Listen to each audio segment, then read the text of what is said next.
Hey guys, this is Ed, Paul, and Anna of Current Brand Media, and we are here to tell you a little bit more about our sponsor. Sportsball is a great subscription service geared towards minor league baseball fans.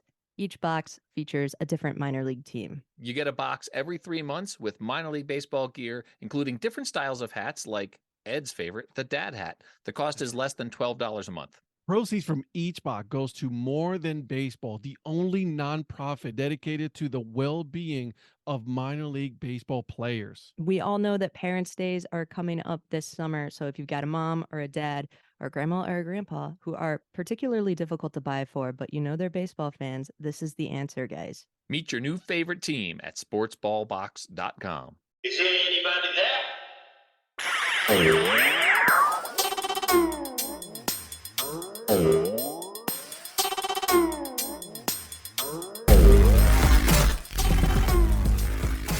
When the guy gets drafted in the first, second, third round and he's 18, 19, 20 years old, he expects in X amount of time he'll be at major league or AAA level. And Right. it doesn't always happen. But now guys, they don't expect it anymore. They just appreciate it more. What's up, Dad Hat Crew, and welcome to part 2 of my conversation with Fisch.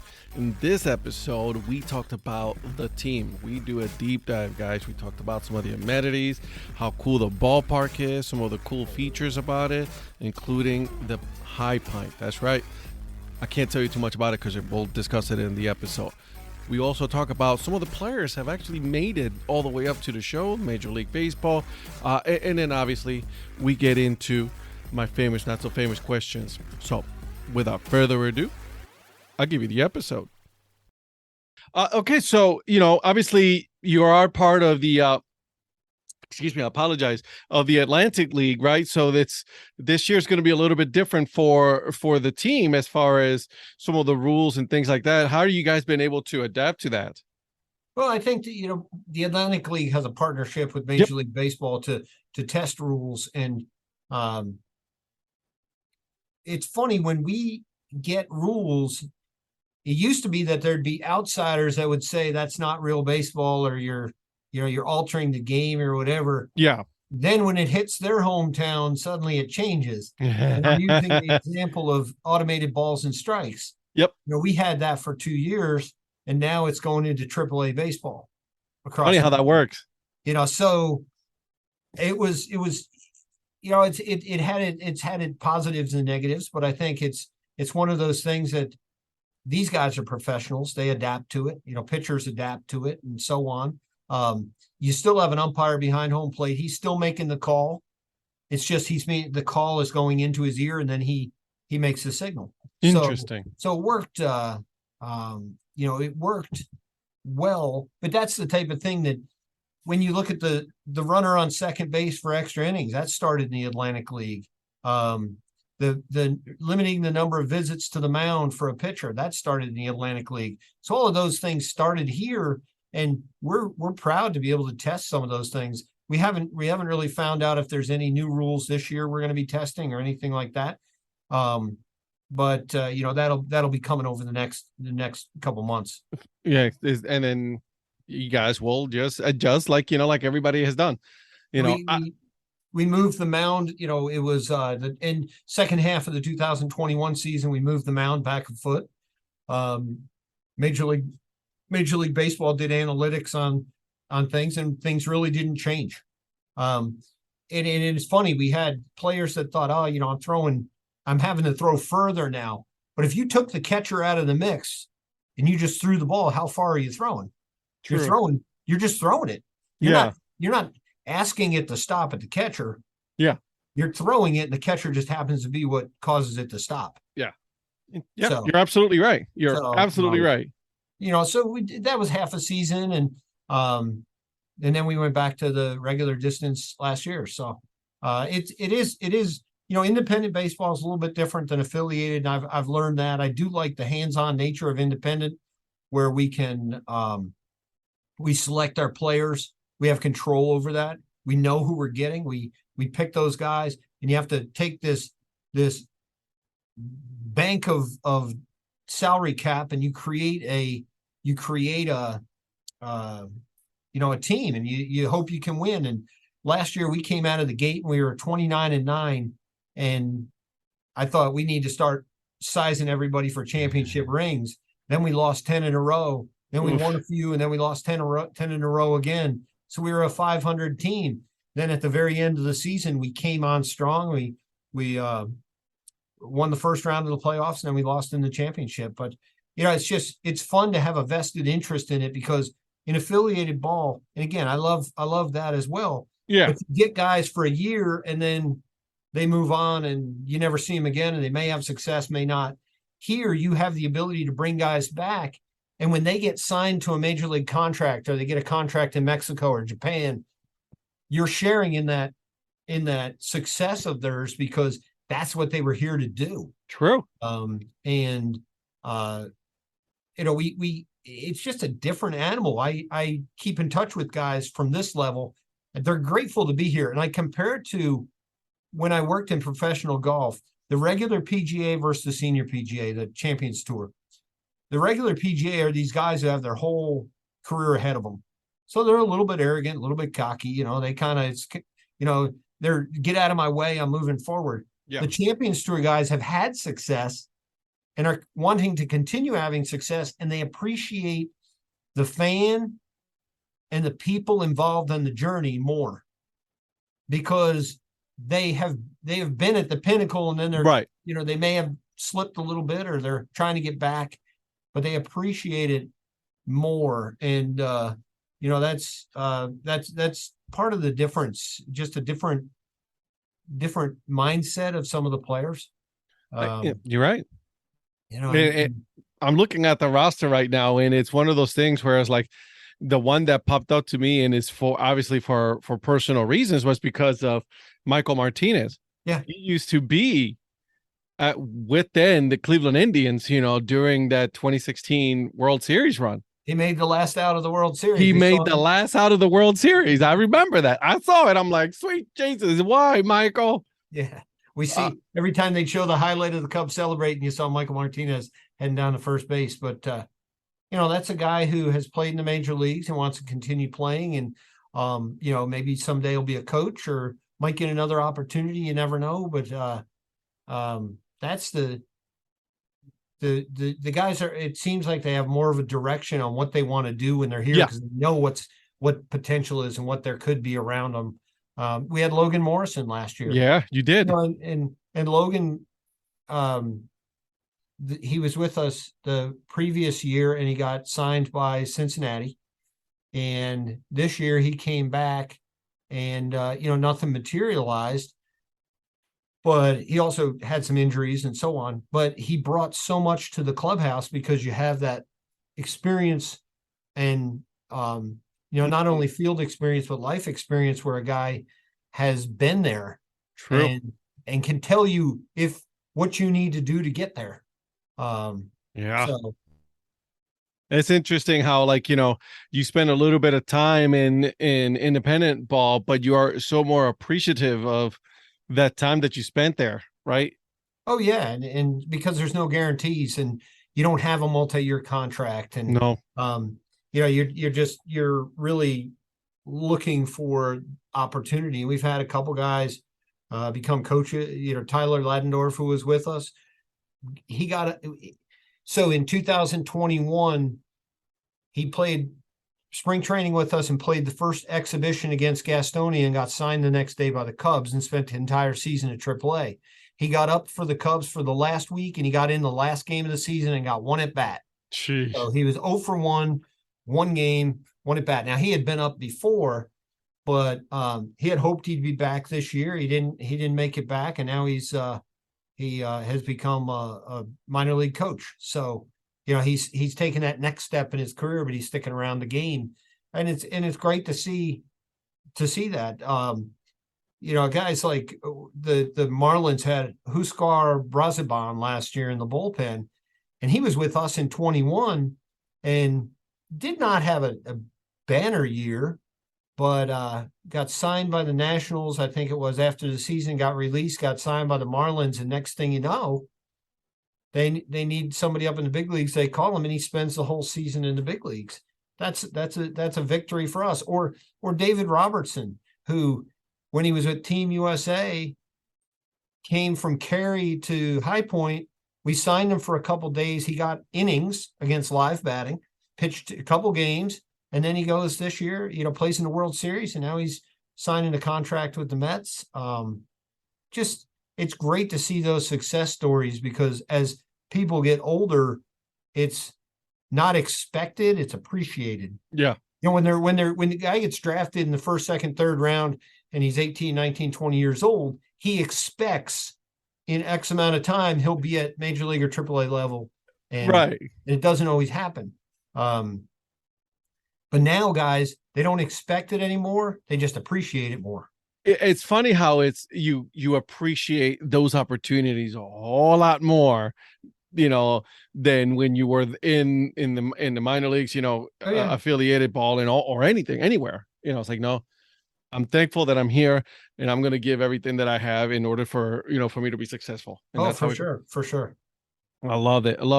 Okay, so as far as the team, anything new coming this year, as far as like any merchandise or things that are coming for you guys? We're in those planning stages right now. The team itself is being put together. I was just on the phone with our manager, and we have not signed anybody yet, but we've got a lot of guys that are kind of in a holding pattern. But Jamie Keefe is our manager. Our whole coaching staff's returning. People don't know. That's amazing. Jamie Keefe, who's going to win his 1,000th game this year. Frank Viola, former AL Cy Young Award winner, World Series MVP, is our pitching coach. Sheesh. Wonderful guy. Our first base coach, Albert Gonzalez, has taken on more of a role with our baseball operations. We just have this. Joe Geck, our trainer, spent 30 years with the Chicago White Sox. So we've got, I look at it and say we've got a heck of a group put together. As far as the team, the operation in that's concerned, we're sticking with what we've done that's right, but we've got to be better at telling our story. I think when you were here, you saw our vintage seats in right field. Oh, I love that part. Just something cool that people don't know we have, that you can go out there and sit in seats from Fenway Park or Tiger Stadium or Shea Stadium or Candlestick, all in the right field area, and get that feel, that nostalgia. We allow dogs at every game. We are a dog friendly ballpark, and people don't know that, but you can bring Fido to whatever game you want to, and he can come and sit in your seats, and you just have to register them. So we're working on reevaluating our promotional schedule to make sure we're staying fan friendly. This will be the first year we do some education days for the kids. That's awesome. I'm a strong believer in doing things to get the kids involved, because when you don't involve the kids, you're going to see a gap 20 years later when they're an adult. Because if a kid comes to a ball game when he's young and enjoys it, when he thinks of what am I going to do with my kids, why do any of us have a soft spot for baseball? A lot of it goes back to something in our childhood or as we learned the game. I've got two boys that one lives in Raleigh and one lives in New York City. And when we're New York Mets fans, I know, it's on the sad music. But when my son was little, he asked, "Dad, why do we always have to cheer for the losing team?" I said, "Well, it's a family tradition. We stick with it." But that's the one thing, we can bond with. We text each other about transactions that happen or things like that. And I think that's why we want to get kids involved. And get kids involved, not just from the playing standpoint, but just appreciating the game, enjoying the game, and the atmosphere around it. That's why we're doing more of the education days this year and trying to incorporate the kids. We're really in our infancy, this franchise. We're only in this will be our fourth season. And take away season number one because COVID kind of hit the reset button on everything. Yeah. So we're really in our third season. But from a merchandise standpoint, when I got here, like I said, everything had the HP on it, and Yeah. everything was Nike. And there's nothing wrong with Mm. Nike, but Nike is for the casual fan. For the person who isn't sure, they see the Nike logo and they say, it must be good. I'll get that. Yeah. So, we're adding more designs, and we try not to do for our merchandise. We try not to just go back to the same design. When a design's gone, we go to something new. Yeah. So it has some sense of novelty to it. And some of the hats we stick with, but I've told our merchandise person, if our minimum order is 4 dozen, order it. If it doesn't, we'll sell 4 dozen. And if it sticks around for a long time, we just don't order it again. But trying those different things and going with trying to, we added the reverse weave champion sweatshirts last year, and they were a hit. Now they're not a hit in the summer when you get towards the end of the season. Right. People will pay a little bit more if they're getting quality and if they're getting something good. We're looking at introducing a red jersey this year. We're trying to play off the red. We've done a lot with the blue, the white, the gray. But time to do some red. Because we have a red hat, and we're trying some things like that, and we're working on that right now. We may introduce it as an off-field jersey, like a replica jersey. And then if people like it, we'll introduce it as an on-field jersey. That's smart. I like that. Something like that. And trying to be a little bit more proactive with regards to it. Last year, we faced a lot of supply chain issues. Yeah. And we're trying to make sure we're not one to say, in the beginning of the season, here's everything we have. We like to say, here's what we have today, and there's more stuff coming in the beginning of May. More stuff comes in June, July, August, and we kind of run through that. We certainly we have T-shirts now for our Southern Division Championship. We're proud of the fact that we're at least divisional champions, and we beat Gastonia. There you go. So, we're always wide open to suggestions too. We like to know what people want, and what so we can get it in there and satisfy them. When you saw the beer and baseball shirt, that was 108 Stitches. We got those shirts from, and they have a great, a great line of stuff. And last year we struggled a little bit with getting it in, but we're going to do more with 108 Stitches this year and get some of those real soft T-shirts that they are comfortable. I'll tell you that much. Yeah, exactly. And just like the hats, trying to stick with the ones that work, but also introduce some new styles and see what we can move. I want people to, whenever they come in the store, if they're regulars, I want them to come in the store and be able to say, that's new. They didn't have that last time, and do some of that. It's funny because the last time that I was there, I was in the team store, which is also the bar part, in your bar, which is awesome, right? So I was part of our, for my friends and I, we do our Wednesday night show. So I was broadcasting live from the team store, and to have Caroline, explaining to us everything that was part of the team, and then furniture involvement in the team store, within the city.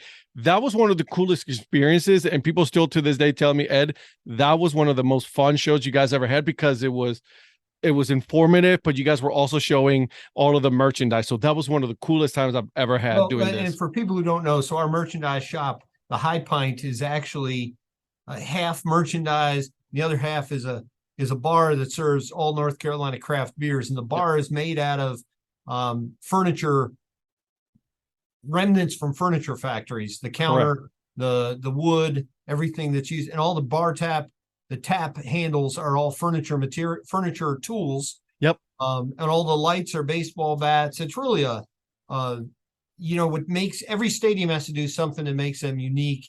And that's part of what we have, that along with the vintage seat area and really just the overall feel of the ballpark.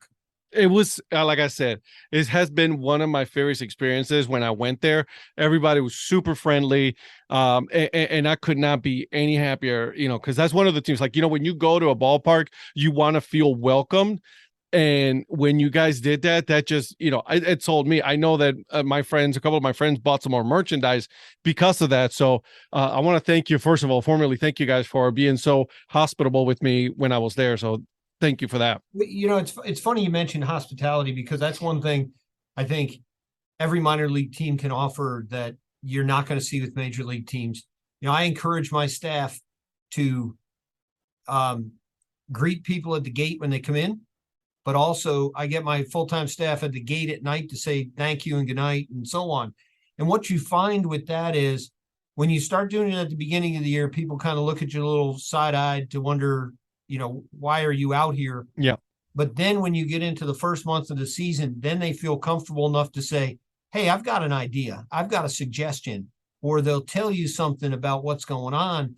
So they feel more connected with and that's how you meet people and learn their names. Mm-hmm. And, the people want to know when they go to the ballpark on a regular basis that the guy at the gate or something knows who they are.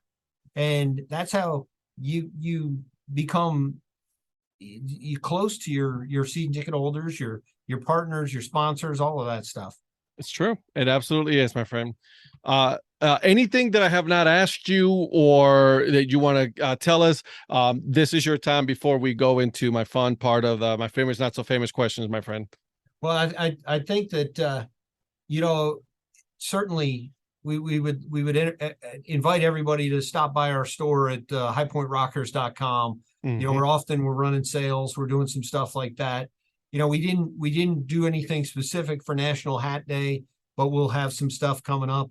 I think I may have forwarded you the video of we did with we creatively showed all of the hats we currently have in stock, kind of in a claymation type setup. But that's the type of we thrive. What you did to support minor league baseball, if you look at your wall behind you, yep, that's how we make it go. Mm-hmm.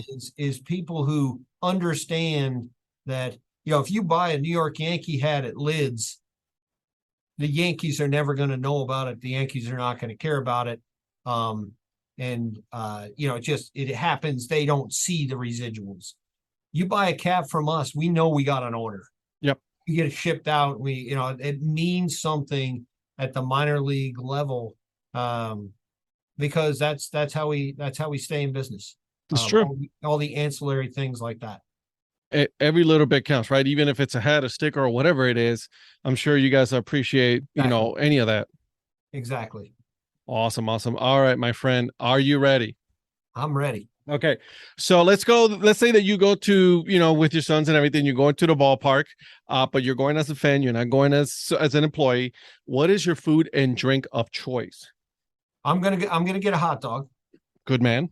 I'm gonna get a hot dog because I the one time you can cheat, or people call it a cheat. I eat more hot dogs during a season. It's not cheating. It's actually, that's the entire test, is just eating hot dogs. Right. So you're gonna eat a hot dog, and probably gonna get, more than likely it depends on where I am, but it's either gonna be a cold draft beer. Good man. It's gonna be either a Coke Zero or a Pepsi Max, or whatever whichever one, or Pepsi Zero, whichever one would happen to be in the ballpark at that time. I like it. Okay. All right. So pick one that you would want to do. Go bungee jumping or skydiving.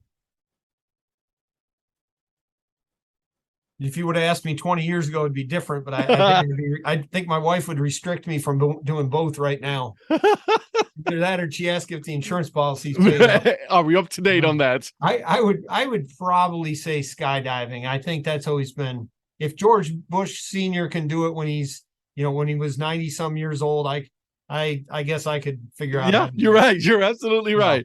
I would also pick skydiving. I think that would be something I would like to at least do it once and say I did it, and we'll see how it goes after that. Right. Exactly. All right. Okay. What is the one thing? This is going to sound funny, but what is the one thing that you do when you're bored?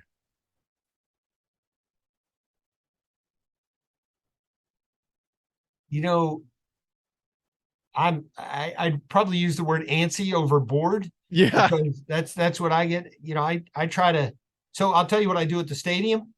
I walk the concourse. You do? So, Okay. so I will if I just can't focus and I'm bored or I'm antsy or whatever, I go on up there and I walk the concourse. And it's dangerous because then I take a pad with me and I write down everything that has to be done and give it to our ops guy. Then he hates when I walk the concourse. But Your ops guy is telling you stay. No, don't need to go. I'll walk and probably do that. I'd like to nowadays, though, it's check the phone, and that's a terrible habit. And I hate to say that, but Yeah. that's probably what probably falls into. I'm sure Shane would be very happy if you didn't walk the concourse. Exactly. All right. What was your favorite subject in school? Probably history, and man. I'm a presidential history guy. Nice. Probably mid 1800s to early 1900s is what I thrive on. My wife hates it because I'll come up with some trivial fact and mention it to her, and she really could care less. I don't read a lot, but if I do read, it's history stuff. And I think it was just because there's no memory. When you talk about things like science or math, you have to memorize formulas and how it all works out and then execute it. History is just learning about what had happened. What happened is what happened, and it was just easier to grasp. Yep, you're right about that. Okay, a couple more here. Yeah. Well, what was your favorite cereal growing up? Probably, the Count Chocula. Ah, wow, that's a good one. And you had Frankenberry, and there was another one too, and I'm trying to remember. But yeah, and that was when my mother would allow us. She would get that because that cereal like that was always a luxury. Yeah. My parents would stick with Cheerios, and that really wasn't that was not a luxury. No, it's not. And I don't know what it is. I still to this day, if I have Cheerios, I have to put a bunch of sugar on it just because I cannot just do it without it. It's like eating oats. It's just oats. You're right. You're absolutely right. That's all it is. Okay. If you could have any wild animal as a pet, which animal would it be? It would be a chimpanzee. Nice. There was no hesitation there, huh? Because I'll tell you, I grew up. So a little known fact: I've never seen any Star Wars movie. What? Never have seen any of them, but I have seen every Planet of the Apes movie from the beginning to end, probably a dozen times each. So I always thought having a monkey would be the coolest thing. And I'm not going to watch Star Wars because I've gone this long without watching. You're going to maintain that record. I told my wife in my eulogy, it will be never saw Star Wars. I saw all the Rocky movies, but I never went to see Star Wars. None of them. Not even, I haven't even watched them on TV. I haven't rented them. Nothing. Wow, Pete, that is, I mean, listen, I'm a huge Star Wars guy. I even have some Legos and helmets and all this stuff. I'm impressed though that you to this day you have not seen any of them. I got to stand my ground now. I got to stand my ground. At this point, you've gone this long. You might as well keep going. Exactly. All right, last one here, and we'll end it with this one. Have you ever regifted a gift? Yes. Who hasn't? Several times. if you have kids, you've probably regifted gifts because they often get the duplicates for birthdays, and you just stick one in the closet, and that becomes a birthday gift the next time. So I'm a big fan of recycle. I call it recycling, not regifting. Recycling. I like it. Somebody else is gonna be able to enjoy it. Pete, thank you so much for doing this. I had an absolute blast. I'll make sure to put all of the sites, the Twitter, everything that where you guys are connected, so that way you guys follow you guys. Make sure you guys go to their website and buy something from them. I would prefer for you guys to buy a dad hat. I'm just saying, but make sure you guys buy something from them. And this has been, like I said, it's been a ton of fun. I appreciate that. We hope to see you out at the ballpark again. Oh, you'll see me. You'll see me. Yeah, we start up April 28th. We've got a few college games before that. High Point University's playing NCA&T out here. We've got Greensboro College plays out here. We try to use it as much as we can. And once we get to February, the ballpark becomes active again. And, the best thing about a ballpark is having people in the ballpark. You're absolutely right. There's nothing better than being at the ballpark.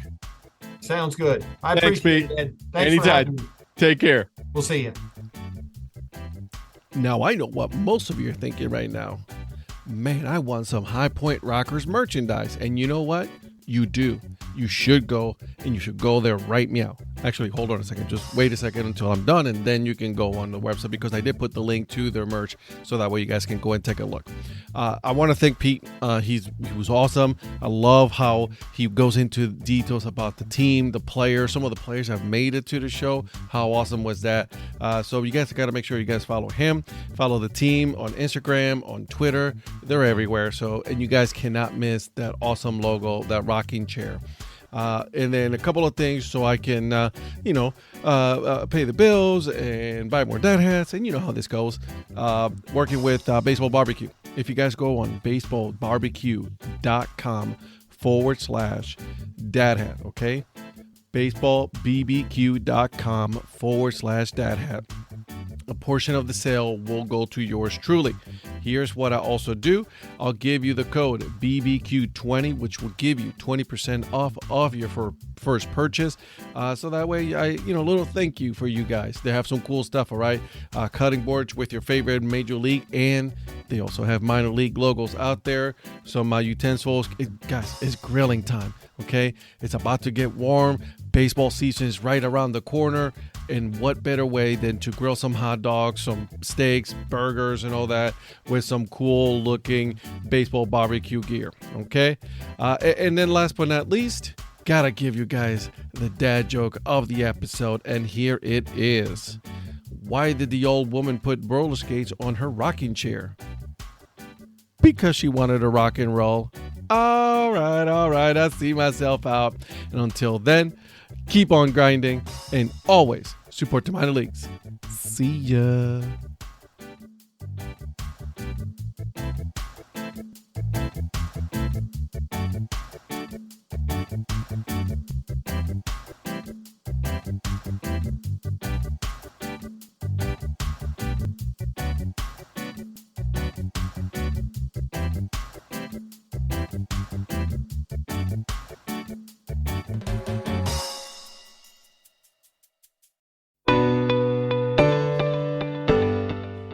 This podcast is part of the Curved Brim Media Network. Here are some of the other members of Curved Brim Media. Hi, this is Ed Rivera of the Dad Hat Chronicles. Join me as I interview people just like you and players, coaches, GMs on the path that led you to become a fan of the sport. I'm Paul Caputo, and on the Baseball by Design podcast, I talk to minor league baseball teams, designers, and other super interesting people about what these minor league baseball logos mean. And I talk a little bit about ice cream helmets. What's up, Bucketheads? I'm Anna DiTomaso, and each week on the Baseball Bucket List podcast, I speak with a different fan about their favorite baseball memories, what the game means to them, and what's left to check off on their baseball bucket list. Hey guys, this is Patrick Larson from the Minor League Baseball Hat History Series, and in every episode I go through the history of minor league teams through my personal collection of hats. You can find me on Twitter at @PatLarson1. I hope you guys enjoy. This is Patrick and Corey of BaseballMapper.com, and we have made an interactive map to help highlight all baseball teams from the majors down to collegiate summer leagues. We want to bring you closer to baseball. So get on the site and find a team near you today. Learn more about Curved Brim Media at curvedbrimmedia.com.